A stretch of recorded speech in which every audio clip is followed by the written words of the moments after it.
Cosas distintas. Eso, no son cosas distintas, es el presupuesto. Porque esa plata que se corrompieron ahí podría haber ido a los ferrocarriles. Entonces la corrupción que hay en todo el presupuesto del Estado, federal, nacional, provincial y municipal, debería ir a estas cosas. Han robado por todos lados durante décadas. Han robado de una manera descomunal por todos lados durante décadas. Lugar que tocás sale pus. ¿Y sabes quién decía esto? Lo decía Pugliese en la época de Alfonsín. Ya venía mal en la época de Alfonsín. Le tocó la hiperinflación. El pobre Pugliese llegó al Ministerio de Economía y le contó a mi suegro, que ya murió, pero le contó esto. Lugar que toco sale pus. Y eso pasa en todo el Estado nacional, provincial y municipal desde hace décadas.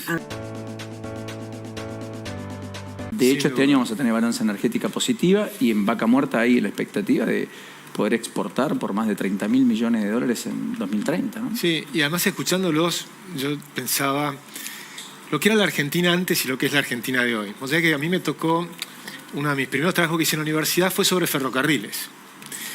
Y entonces vas a la biblioteca, y en esa época había unos ficheros, en la época ustedes es totalmente distinto, sacabas un cajoncito y estaban todos los... Tiraste los años, Rihanna. Todos los papers, sí, bueno, pero todos los papers que tenés, viste, escritos sobre... Eran todos ingenieros, hasta 1949.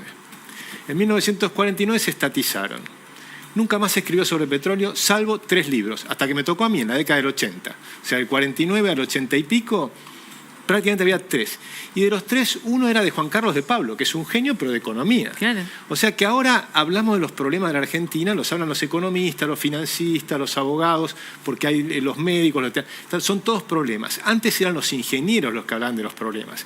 Con la inflación y la destrucción que hemos hecho de la Argentina, en vez de hablar de los problemas con los ingenieros, que son las soluciones, lo hablamos con la ideología. Y esto lo vas viendo en todos los temas, en medio ambiente. Lo ves la ideologización de todas las cosas en Argentina, que se pone la ideología, se pone lo político, se ponen las trabas, se echan culpas unos a otros. Antes hablaban los ingenieros y daban las soluciones a los problemas. ¿Te das cuenta cuál es la diferencia? Había 47.000 kilómetros de ferrocarriles en Argentina, una epopeya. Cuando yo escribía sobre lo que había sido, cuando Argentina tenía 1/10 de la población actual. Teníamos 47.000 kilómetros de ferrocarriles, que eran 1/10 de todos los ferrocarriles de la Tierra en Argentina. Y eran ferrocarriles de última generación, privados, ingleses y también de argentinos, pero había ingleses. Ibas, por ejemplo, hace 70, 80 años atrás, ibas más rápido a Córdoba en ferrocarril que hoy. Cuando Mendoza, en el mundo hoy... o a Mendoza, igual de tiempo que hoy. Exactamente. Y hoy, en cambio en el mundo, vas a 300 o 400 kilómetros por hora en algunos casos. Es decir, que hemos destruido la Argentina. Y por eso el pobre presidente que le toca hoy día gobernar Argentina y el equipo que está hoy, hay que entender que tomó un país destruido por todos lados. Es dificilísimo gobernar Argentina. Es un país que está totalmente destruido y corrupto. Eso es cierto, Agustín, pero no es menos cierto que no puede tampoco con cierta impericia decide el gobierno decir con déficit fiscal yo no voy a convivir y como dé lugar, y si no hago un mantenimiento, después este es el correlato. No digo que haya ocurrido acá. Lo que estoy diciendo es, cuidemos también que lo que indispensablemente hay que hacer se haga. Porque acá hay bajo nivel de ejecución presupuestaria y hay pedido de demanda de fondos. Estoy de acuerdo. Hay sí, que tener pero prioridades. En las prioridades ya esquilmamos a los jubilados. Digo, en las prioridades no podemos no tener señalización. A ver, yo creo que lo que hay que justamente empezar a hablar es con la restricción presupuestaria. Lo que él dice es, yo no imprimo más billetes. Y eso es prioritario. ¿Por qué? Sí. Porque la inflación afecta a los más pobres. Entonces eso lo sacamos de la mesa. Una vez que sacamos de la mesa la inflación... A los más pobres también los afecta no poder viajar, que los trenes choquen. O sea, acá hay un tema de sábana corta que hay que reconocer. Pero digo, no es solo... Digo, hay cosas que no se tienen que descuidar. Digamos, vos eso, Agustín, recién hablabas de los trenes, ¿no? Digamos, los 147.000, ¿cómo es? No, 47.000 kilómetros. 47.000. Ahora tenemos menos de la mitad y mal mantenidos. 47.000 kilómetros. Digo, claramente ahí ha habido un proyecto nacional, un proyecto de desarrollo, infraestructura, inversión en infraestructura. Pero que quedó en esa básica. época, porque después se fue todo en debacle. Y la única vez que quisieron hacer un tren bala terminó en un hecho de corrupción. Es cierto eso. Claro, pero lo que yo digo es, una vez que sacás de la mesa la inflación, y decís, eso no lo vamos a hacer más, no imprimimos más billetes. Ahora establecemos las prioridades. Esta es la plata que hay. ¿Qué hacemos con esta plata?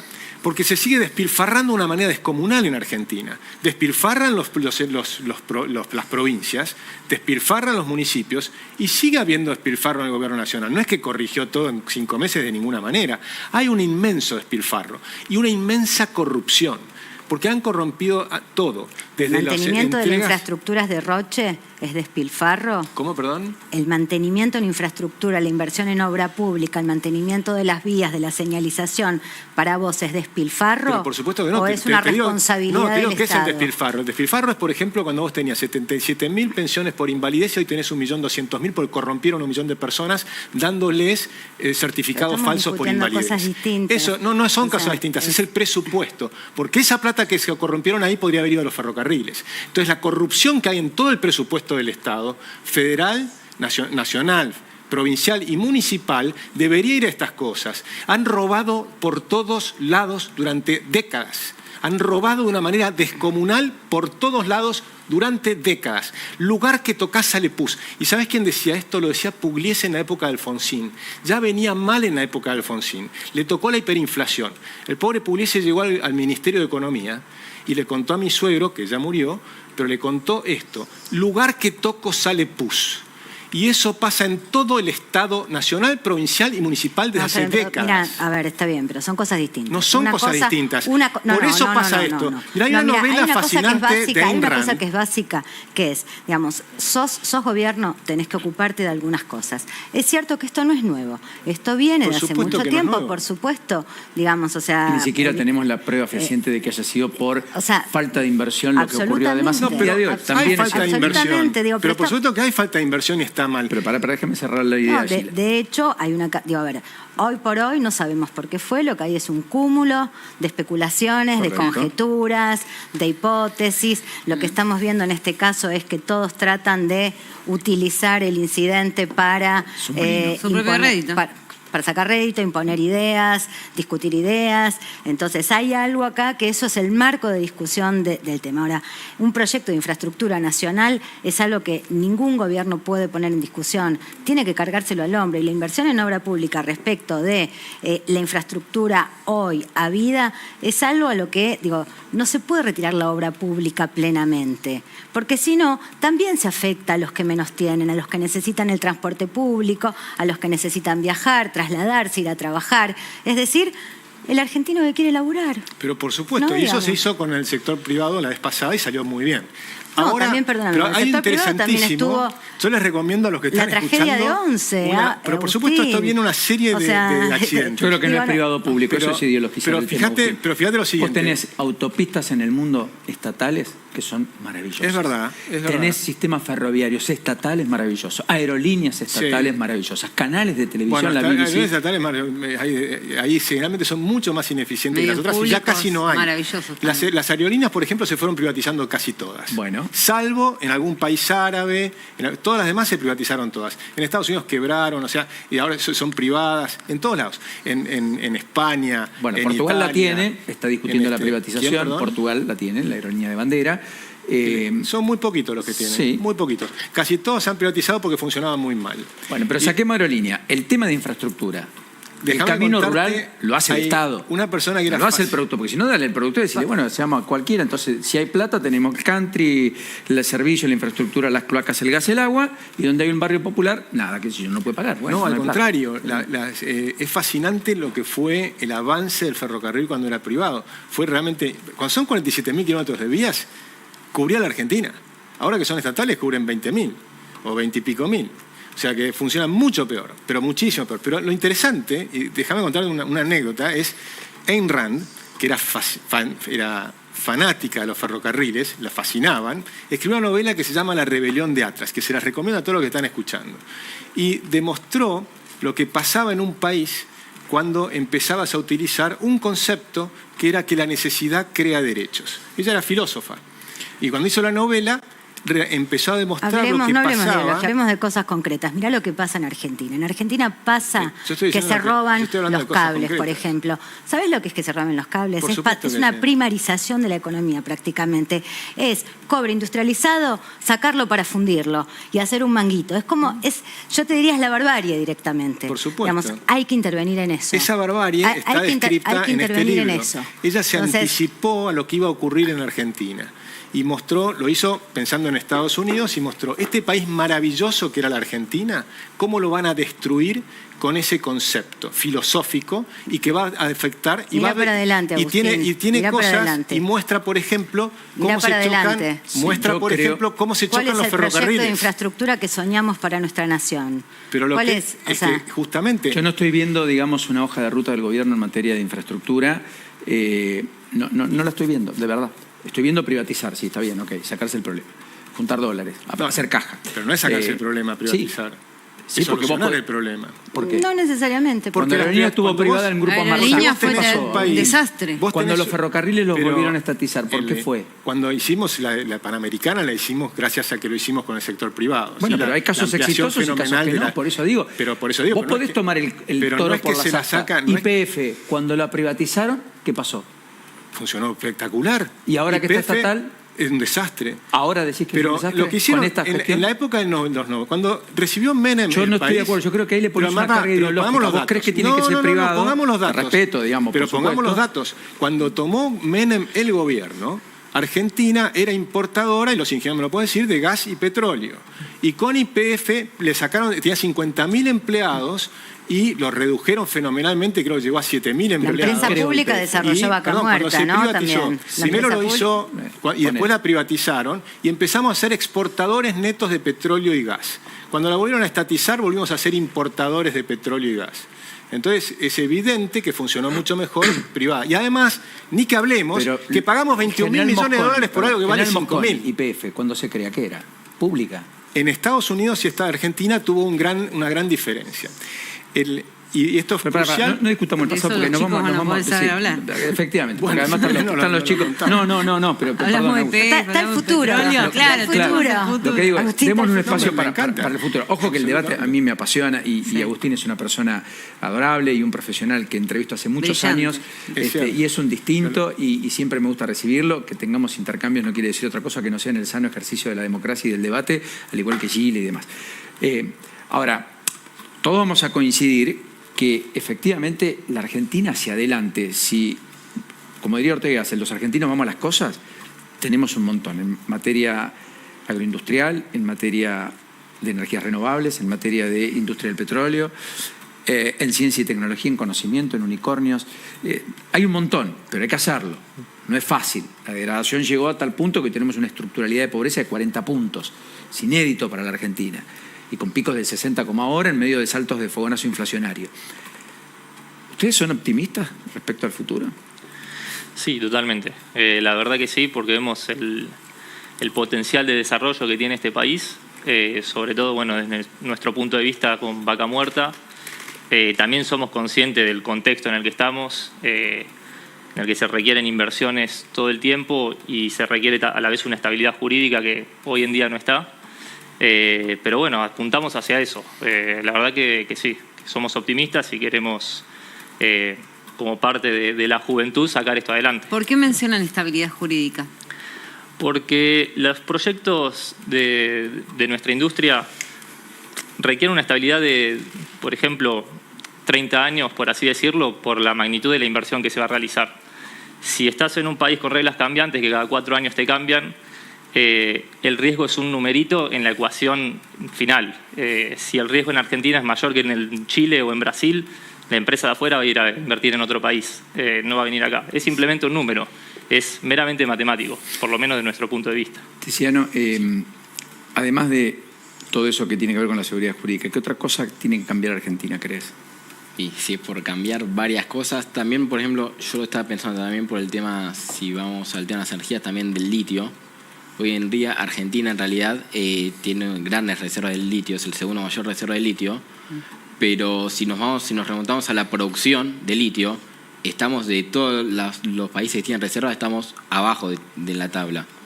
Y vos ves, por ejemplo, no sé, Australia, que quizá no tiene tantas reservas de litio. Pero produce mucho más. Y es el primer productor de litio. Porque lo desarrolló. ¿Qué pasa también? Esto no es una decisión de un día para otro que decís, bueno, hoy voy a producir y empezamos. Esto considera seguridad jurídica, también... Y acá tenés mucha protesta de los ambientalistas también. También, bueno. En lo que es minería, lo que es litio. A propósito de eso, háblenle a los ambientalistas que tienen reparo. Ustedes son ingenieros, trabajan en esto. ¿Qué les dirían? Que estén tranquilos, que las cosas son así, que tienen las máximas coberturas en términos de seguridad. Háblenle un poquito a ese segmento que probablemente esté mirando con cierto recelo cuando se habla de todos estos temas. Sí, los que se quejan del fracking y demás, ¿no? Bueno, como dijo Tiziano, nosotros antes de entrar a estudiar ingeniería en petróleo teníamos ciertos prejuicios, como aprendemos desde chicos con los combustibles fósiles, la contaminación y demás. La verdad que siento que hay que informarse. Obviamente se puede debatir, todo se puede debatir, pero cuando uno está dentro y ve cómo se realizan las cosas, entiende más o menos cómo funciona y bueno, o sea, los invito a eso, a que primero que investiguen, porque hay mucha desinformación al respecto, pero que estén tranquilos, que nosotros como ingenieros en petróleo trabajamos para que justamente desastres ambientales o las cosas a las que le temen no ocurran. En el litio hay además que darle una vuelta de tuerca adicional a la primarización que implica la extracción del litio. Hay que hacer baterías, hay que desarrollarlo acá. ¿Vos ves ahí que estamos enfocados bien ahí o todavía falta? Hoy en día, te digo la verdad, digamos que podemos extraer litio, a pesar de que estemos produciendo poco, pero hoy en día, por ejemplo, en Argentina no tenemos dónde de alguna manera procesarlo. Y también el tema que tenemos que llegamos de alguna manera tarde también al litio, porque quizá en algunos años, 10, 20 años, surja otra nueva fuente de energía. Y como te decía recién, hoy en día no estamos produciendo muy poco litio para las reservas que tenemos, y el día que realmente empecemos a producir el litio, ya el resto del mundo ya habrá avanzado y va a estar desarrollando otro tipo de energías. O sea, de tanto hablar de la promesa, por ahí nos quedamos en solo la promesa. Quedamos sin nada, claro. Perdés la oportunidad de entrar al mercado con ese commodity, básicamente. Claro. Chira, ¿la ley base puede cambiar un poco las expectativas? ¿Vos crees que sale finalmente, más allá de con modificaciones y demás, que eso puede darle al gobierno un impulso en términos políticos, además de la centralidad que hoy ostenta? Mira, hoy tiene centralidad, tiene acompañamiento. No hay duda de quién manda en la Argentina. No hay duda de quién manda. No va despejando zonas de riesgo, ¿no? Digamos, va despejando el fantasma de la hiper, el fantasma de una corrida, el fantasma... Digo, va despejando. Todo en un marco endeble, de todas todo maneras. en un marco muy, muy complejo, donde tenés un ajuste fenomenal, donde tenés mucho sufrimiento social. Ahora tenés sufrimiento y acompañamiento en simultáneo. Te diría casi, bueno, ahora que se está hablando tanto padecimiento y esperanza, digamos. Absolutamente, en simultáneo. Vos sabés que tengo la sensación, viste, que ahora se habla de las aguas que se abren en Egipto, liberarse de los faraones. Bueno, Milei soluciona algo de eso. Lo que sigue son 40 años en el desierto. Lo que sigue son 40 años en el desierto. En virtud de esa parábola, correcto. En virtud de esa parábola, ¿no? Entonces, también hay ahí una situación, digamos, donde es un acompañamiento muy, donde está esta cosa paradójica. A mí me da la impresión de que, a pesar de todos estos elementos muy favorables para el gobierno, creo que hay algo en una parte importante de la ciudadanía que es la demanda de un nuevo orden, acompañar el nacimiento de un nuevo orden. Como ávida de que eso ocurra. Ávida de que eso ocurra y dispuesta... Enterrar cierto pasado, digamos. Y dispuesta a poner el cuerpo, ¿no? Digamos, porque esto así se trata sufra. de poner el cuerpo. Por supuesto, correcto. Sufrir es poner el cuerpo, ¿no? Digamos, o sea, achicar la mesa, cambiar los consumos. ¿Qué es eso? O sea, Ahora, todo eso requiere de mucha ejemplaridad y austeridad de aquel que toma decisiones, porque vos acompañás mejor. Si no hay austeridad o en algún momento se termina la ejemplaridad, se empieza a entrar en una crisis terminal. Estamos de acuerdo. Hoy creo que... Y así la relevancia, ¿no? Yo creo que hay cuando uno hace foco, pone la vista sobre ese electorado, sobre ese segmento de la sociedad que aún acompaña a Milei, lo que uno ve es que no es homogéneo. Empiezan a aparecer discusiones al interior de ese grupo, digamos, donde se discute entre el extremismo y el realismo, ¿no? Digamos, estas son como las discusiones que empiezan a aparecer en ese mismo segmento que quiere acompañar y que está dispuesto a en primera persona bancarse las consecuencias para que nazca algo nuevo. Empieza a aparecer esta idea de, bueno, esas tensiones de si Milei es raro o es como nosotros, ¿no? Digamos, como la puesta en cuestión de la figura, ¿no? Una hiperdistancia o una hipercercanía, ¿no? Digamos, ¿qué pasa con esa figura? También entra en signo de interrogación el tema del autoritarismo, ¿no? Digamos, básicamente para un sector de la población, correcto. Porque hay ahí como una especie de crítica al autoritarismo, pero al mismo tiempo, de parte de otro segmento, un acompañamiento a la idea de, bueno, autoridad de decisión. Acá hay alguien que tiene que golpear la mesa. Exactamente. ¿Quién ladra? ¿Quién manda? ¿Quién ladra? ¿Quién ronca? ¿No? Se decía en el barrio. ¿No? Y Agustín, vos en términos económicos imaginás eso que contaste acá, la idea de la V corta con una inflación confluyendo a menos de 5% en 1 o 2 meses? Bueno, nosotros medimos en la Fundación, con los datos de la primera semana de mayo, nos da una proyección para mayo que puede llegar a ser 4,5 en mayo.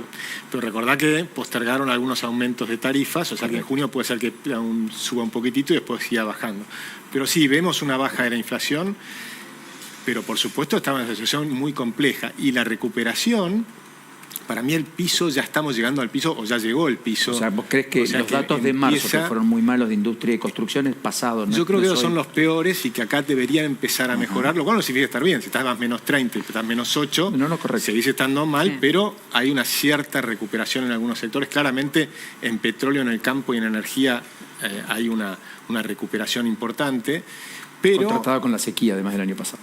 Exactamente, contra la sequía del año pasado y demás, ese es un dato positivo, eso le da un margen a 1/3 de la economía.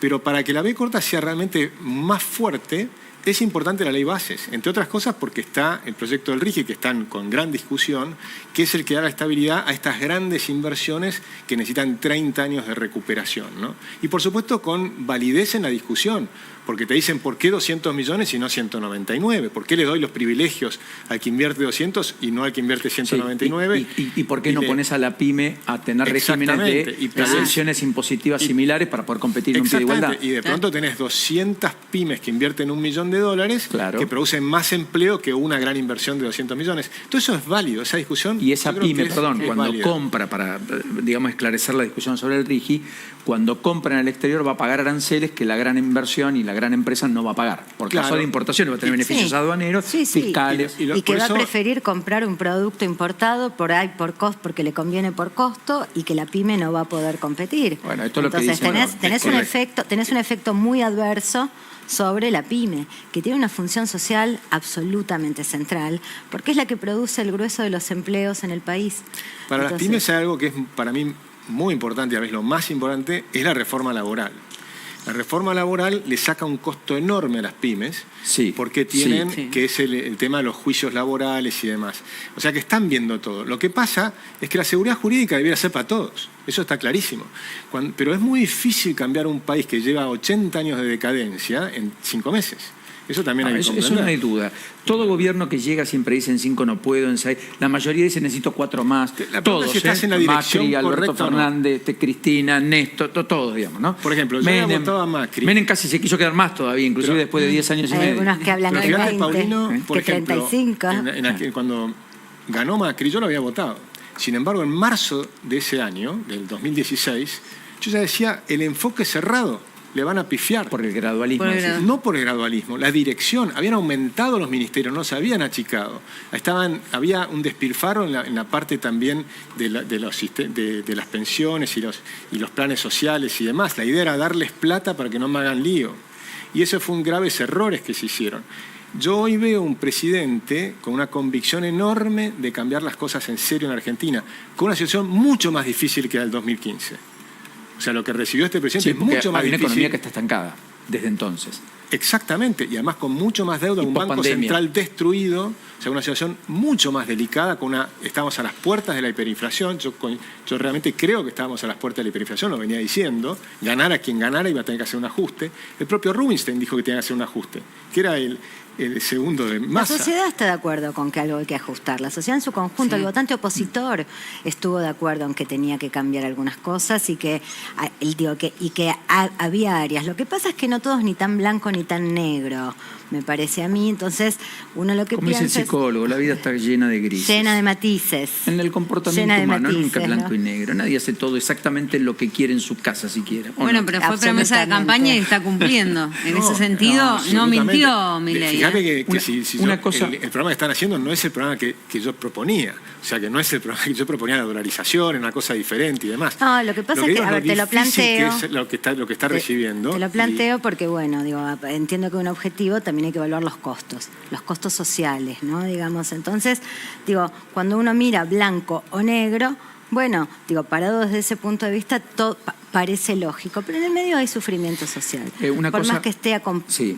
por más que venga con acompañamiento. Una cosa que se conoció hoy del INDEC es el índice de salarios que efectivamente, pese a lo que había dicho el presidente, corrieron por detrás de la inflación en marzo, aunque un sector, el sector, podemos poner los datos, busquemos INDEC, los yo datos lo tengo. de Nadine Argañarás, ¿no? O los datos que habíamos preparado en la placa, porque me parece bastante descriptivo de que por algo el consumo no está repuntando, por eso le está pegando finalmente. Este es el índice de salario real, sector privado registrado y sector público, que incluso cayó por debajo sobre una base 100 de enero 2018, donde con el salto cambiario ya los salarios empezaron a perder poder de fuego. Y fíjense la caída desde octubre del 2023, fogonazo inflacionario noviembre-diciembre, comienzos de año, estamos en el nivel más bajo de poder de compra del salario, tanto privado como del sector público. Miremos los otros datos. ¿Cuánto fue lo finito en términos del mes a mes? Porque 10,3 aumentaron en marzo, Sí, respecto a febrero. pero fue el 11 la inflación, 10 subió el sector privado, 11 el sector público y 9,7 el sector privado no registrado, que efectivamente ha corrido muy por detrás. Fíjense que el aumento acumulado es del 29% para el sector no registrado en los primeros 3 meses del año, con una inflación arriba del 52%. Mientras que el sector público creció el 43% y el sector privado registrado el 50,5%, también por debajo de la inflación. O sea, todos perdieron un poquito, algunos más, los informales, los no registrados, los cuentapropistas en muchos casos, y otros un poco menos. Pero en marzo esa tendencia no se quebró, se acercó, pero no se quebró. Veremos si abril y mayo finalmente logran ese quiebre, porque en buena medida, fruto del aumento de consumo, van a depender no solo del comercio minorista, sino un montón de actores. Los rubros como esparcimiento, restaurante, comercio, indumentaria, un montón de cosas que eventualmente en una economía como la Argentina el consumo le da aire. De hecho, pese a las nevadas, vi otra vez mucha gente cruzando a Chile, porque otra vez pasó a ser más competitivo en algunos sectores, electrónica y otros, Chile, respecto a la Argentina. Y ese es un tema en los lugares de frontera. No es que esté bien ni que esté mal, digo, es descriptivo y ocurre. No, seguro. En el gráfico veías que había un pequeñito rebote al final, ¿no? En los últimos 2 meses, que es un atisbo de lo que puede empezar a pasar, ¿no? Que yo creo que puede empezar a pasar. Claro, cayó fuerte y ahora está cayó como abajo fuerte en la base, y pirata. tuviste como y algunos sectores un poquito para arriba. Pero lo que estás viendo también es que en términos de dólares hay una recuperación, el salario en dólares. Entonces, ¿qué pasa? Que, por ejemplo, los extranjeros que están trabajando en Pasa con Argentina... inflación en dólares al mismo tiempo, ¿no? 40%. Bueno, pero fíjate lo que está pasando, que entonces la gente te empieza a decir, la Argentina empieza a estar más cara en dólares. Correcto. Sí. Eso no es malo, ¿se entiende? Eso es que los salarios en dólares están subiendo. No es malo, seguro. Entonces, no es malo. Porque lo que es malo es que, lo que sí es malo... Si viene acompañado de competitividad, no es malo. Exacto. Y de productividad. Exacto. Está bien. Entonces lo que tenemos que ver es que los salarios en dólares suban, es bueno, no es malo. Lo que pasa es que por eso la discusión de la devaluación es muy peligrosa, porque hasta ahora en vez de solucionar los problemas lo que hacíamos era devaluar. Y cuando vos devaluás, bajás los salarios. Entonces, cuando vos no devaluás, como en la época de la convertibilidad, vos tenías que hacer las cuentas bien para que empiece a ganar Fruto de no competitividad. haberlas hecho, tuviste alto Por desempleo. ejemplo, exactamente. Y tuviste Ahora el déficit problema fiscal. es bueno, la una inmensidad devaluación de impuestos. 118% la viste ahí en la caída abrupta. Por supuesto. Boom. Absolutamente. No, digamos, o sea, tenías un cepo cambiario que fue un blanqueo, teniendo, ¿no? Vale la pena decir, porque el Sí, dólar 3.50 no existía para nadie. Y fíjate que seguimos con cepo cambiario. Sí. O sea que todavía tenemos que salir del cepo. Se hizo una buena parte de la tarea, pero falta todavía una parte porque se está recomponiendo el Banco Central, que es lo que quiere hacer. Para eliminar la inflación hay que eliminar el déficit y corregir el Banco Central. Y después del esfuerzo... ¿Me dejan cerrar con los chicos? Perdón. Sí. Sí, Porque obviamente. Queda un minuto nada más y son los invitados de lujo que hemos tenido hasta... Gracias Agustín y gracias Gila. No, un placer. Por supuesto, gracias Lourdes. Pero me quiero tomar un minuto nada más en el cierre, tanto con Francisco como con Tiziano.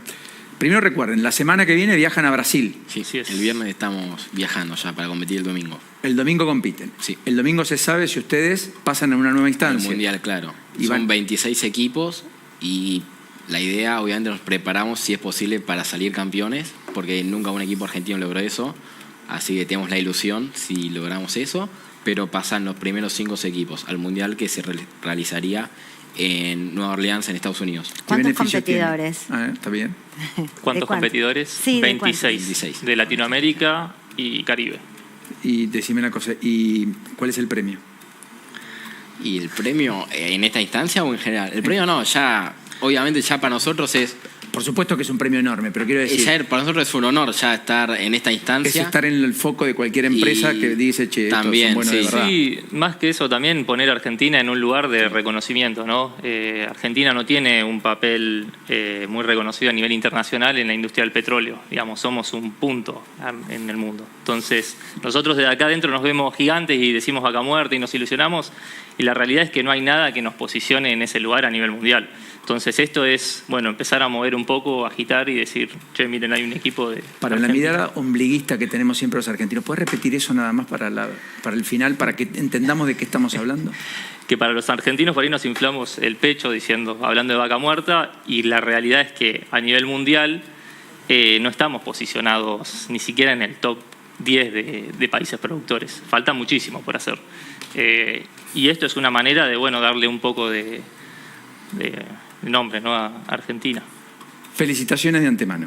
Hay que invitar más ingenieros y menos políticos y economistas. Claro. Probablemente. Suerte.